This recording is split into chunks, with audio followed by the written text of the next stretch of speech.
Ayan programme तुझे याद जी भरिया वीर जन आबाद सफ़र में लाड़ जे लिंगन तां लड़ी वियल सिजन जूं कहाणियूं तारीख़ जे वर्कनि जहिड़ा औञाण ऐं दिलनि जूं दिलनि में रहिजी वियल कहाणियूं घणनि ॾींहंनि जी विछोटी पुॼाणा कलम खणे थो ॻोठ अब्दुर्रहीम मेहरान पोटे खां नौजवान कलमकार सागर अमीन वाठो। हिते नरगो तारीख़ जा वर्क अखियुनि मां रत रुआड़ण ते मजबूर कनि था। हा बशीर भाउ, हिते नरगो तारीख़ जा वर्क अखियुनि मां रत रुआड़ण ते मजबूर कनि था, पर हिते त पखियुनि जा विछोड़ा ऐं आशिकनि जूं दिलियूं, महबूबान जूं उछंगारूं, मिटीअ जे माण्हू जा ख़्याल ऐं अलहजड़े कलोड़े जे नसरी सिटुनि जूं सरगोशूं बि रूह खे रत थियूं करे छॾनि। हिते सोशल मीडिया ते रोज़ वधंदड़ महांगाई जूं ख़बरूं, पखियुनि में बाहि थींदड़ ग़रीबनि जे बचनि जूं लुड़कनाणियूं कहाणियूं, पाणी जे अड़ाहट सबबि उजड़ियल ॿनियुनि जूं सींधूं ऐं सुकी वियल खेटनि ऐं पेटनि जा दर्द बि दिल काइनात जे रंगनि खे उजाड़े गुज़रनि था ऐं अखियुनि जा आकाश रत जूं बूंदूं वसाइण लॻनि था। हिते त हर रूह जी हिकु अलॻि कहाणी आहे, हिते त हर कहाणी खे हिकिड़ी अलॻि माना आहे ऐं हिते त हर शख़्स जी हिकिड़ी पंहिंजी दर्दन भरी कहाणी आहे जंहिंजी का बि पुॼाणी न आहे। कहाणियुनि जूं पुॼाणूं थींदियूं आहिनि बशीर भाउ, पर पुॼाणियुनि खां ख़ाली उहे कहाणियूं हूंदियूं आहिनि जिन कहाणियुनि में रुॻो पूर निमाशामनि जो दर्द समायल हूंदो आहे। ग़मनि जे तार दरिया में ॿुॾे थी दिल निमाणी थी, वही बारात गुज़री छा, वही वो ख़ुदि कहाणी थी। मन कंहिं वास्ते तरी आयल उन निमाणी न्याणी जी यादि लिखण लाइ कलम खयो अथमि जिन समाज जी कुधे रवाज अॻियां सदाई कंध हेठि रखियो आहे।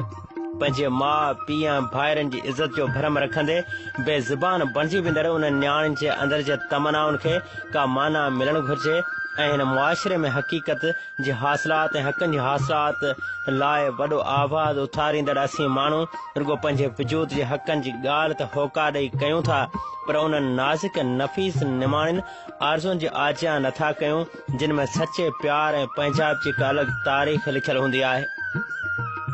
हिते डिघनि टुवालनि जो पटको ॿधी पान खाईंदड़ मुछूं वटींदड़ मर्दनि खे त पसंदि ऐं नापसंदि जो इज़हार करण जी आज़ादी आहे, पर न्याणी खे बिल्कुलु न। पुटड़ो शराब पीए थो, पीउ खे ख़बर आहे सारी, ऐं कोठे में वञे थो, पीउ खे ख़बर आहे सारी, पर हुनखे कुझु बि कोन्हे छो त सोन हू थो सॾिजे। पर हुनखे कुझु बि कोन्हे छो त सोन हू थो सॾिजे ऐं सोन खे लॻे कस इहो कॾहिं न थींदो। पुट ते हले पीउ जो वस इहो कॾहिं न थींदो।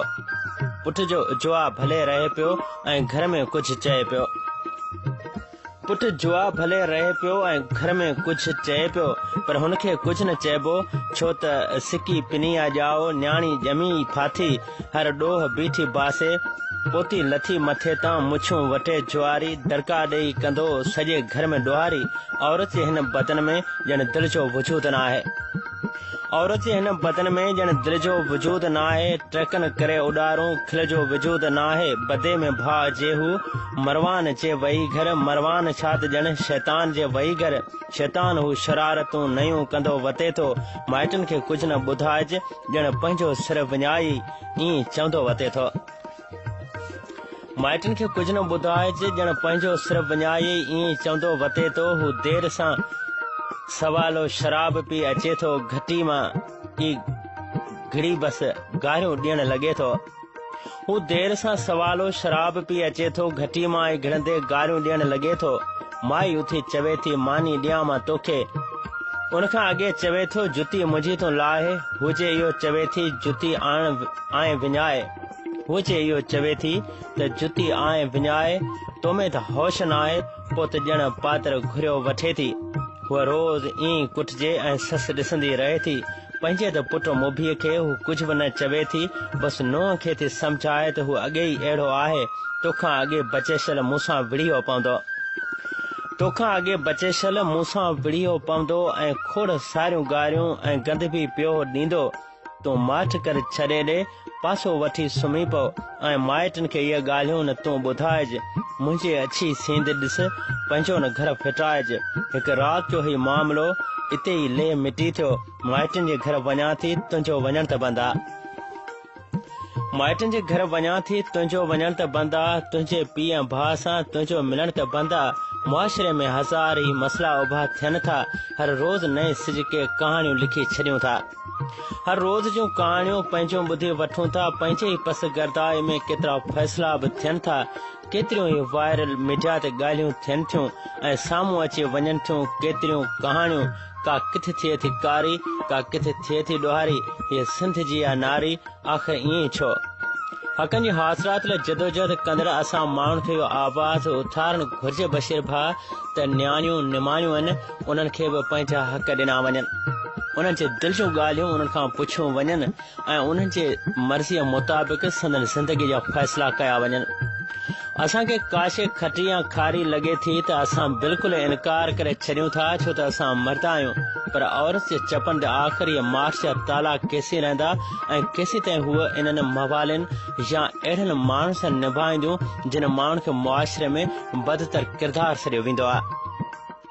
तूं ई ॿुधाए बशीर भाउ, त निमा शाम टाणे पखियुनि जे वग़ैरह जा उदास रहिजी वियल हिन न्याणी जूं दिलियूं आख़िर बद दुआऊं ॾींदियूं त कंहिंखे ॾींदियूं? भाइरनि खे, पंहिंजे पीउ माउ या पंहिंजे रिश्तेदारनि खे।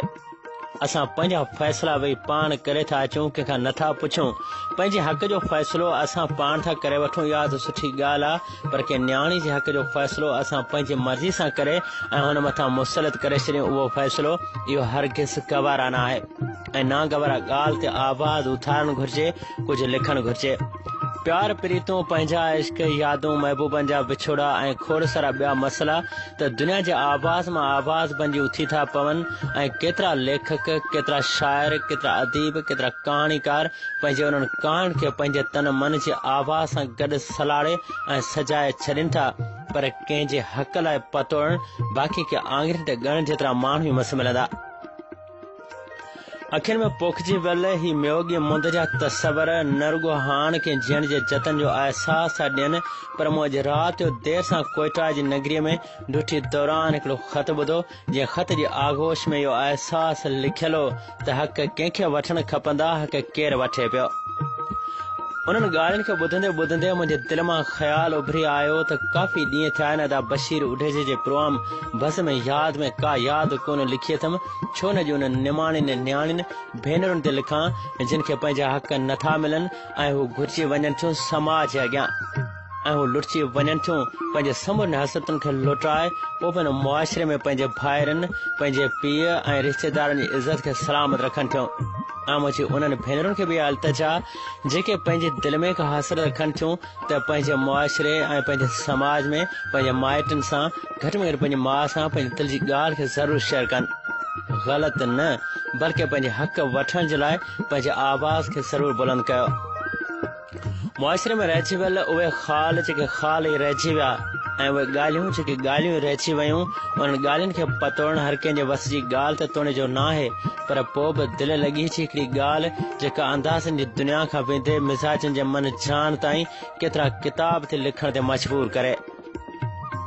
असीं उहे ई साॻियां पर हालतूं नयूं थियूं, रोज़ था नओं को पंहिंजो किताब लिखूं, लिखंदे लिखंदे हिजाब में नओं था निसाब लिखूं ऐं नवां निसाब लिखजी वञनि, नवां किताब लिखजी वञनि ऐं माठ माठ रहिजी वञे, का आरज़ू लुटिजी वञे। उनखां इहो आहे बहितर त ॻाल्हि का पधरी थिए, उनखां इहो आहे बहितर त ॻाल्हि का पधरी थिए। ऐं उहे साॻियूं सागर अमीन वाठो, ॻोठ अब्दुर रहीम महिराण पोटो बदीन।